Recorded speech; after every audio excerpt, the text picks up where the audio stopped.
This project actually was presented as a problem. It's a practical problem. Our students were faced with actually coming to determine how to use technology within education. But there are lots of different technologies that are being explored, they're being presented each and every day. New ones are coming out, ones are being added and also adapted in a certain way and changed. And so we wanted them to get a really good understanding of the different types of technologies that are there, but not be overwhelmed by it. How could you find them? How can you use them? And those type of things. So we decided to tackle this problem by creating a repository so that we would investigate various technologies, look at them from an educational standpoint, how we could use them in certain ways so that technology could help and enhance in education, and also put them in a way in which people could access them and compare and pick the ones so they're in a way so that they could strategically select the ones that work best for them. And so we came up with the idea that we would create this wiki repository. So on a wiki, we have had individuals that are broken up into teams, and these different teams focus on specific Web 2.0 technologies and create chapters for this repository that people can access, can look at, can compare, and determine how they want to use the various technologies in their own teaching or in their own learning environment, whether it's in business and industry or whatever it's for. This project involves a number of different individuals. We have a large class here at Purdue University that is basically make up most of the members of the project.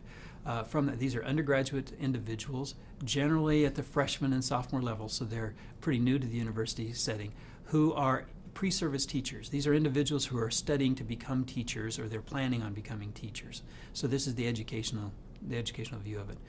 It's a large group, so we generally have 30 or 40 teams of 7 members each from this Purdue contingency, if you will. Added on to that, we go out throughout the world and try to find individuals who would also like to join these teams.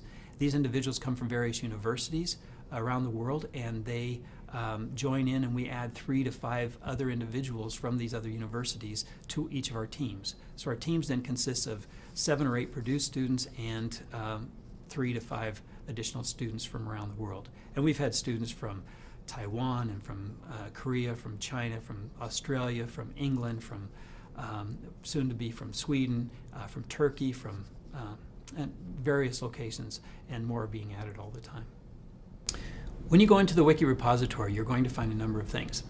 One of those things that is very important is that you'll start to see the different types of technologies that we have. So it'll be like categories. So you'll have the photo editing types of Web 2.0 technologies, or the social networking type of technologies. So you can go into any of those types and you can see the various different types of specific Web 2.0 technologies that are there. And then once you get into any individual ones, you just click on it and it opens up the chapter.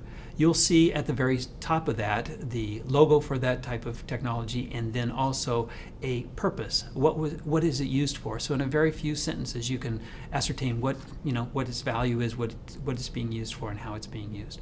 And then under that there's some type of history that explains why it was developed, who the developers were, and some of those kind of things, and it's briefly introduced in there and at that point. And then also you go from there into how it's actually used. All the different steps involved, if there are a number of steps, how you can access it, links to the actual technology so that you can sign up for it if you want to do that, some type of videos that help you walk through and show you through various graphics and other means of how you would do it and how it could be actually used.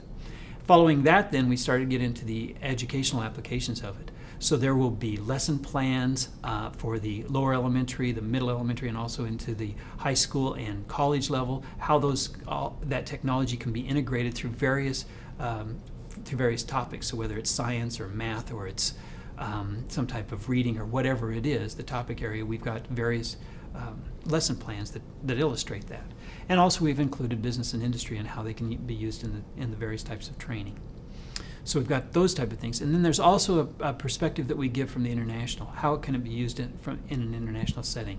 Many of our international students contribute to that, or at least they edit that version to show you how it's being used in their country and some of the various ways. Hopefully then that will give you a broader perspective of how it's being used globally.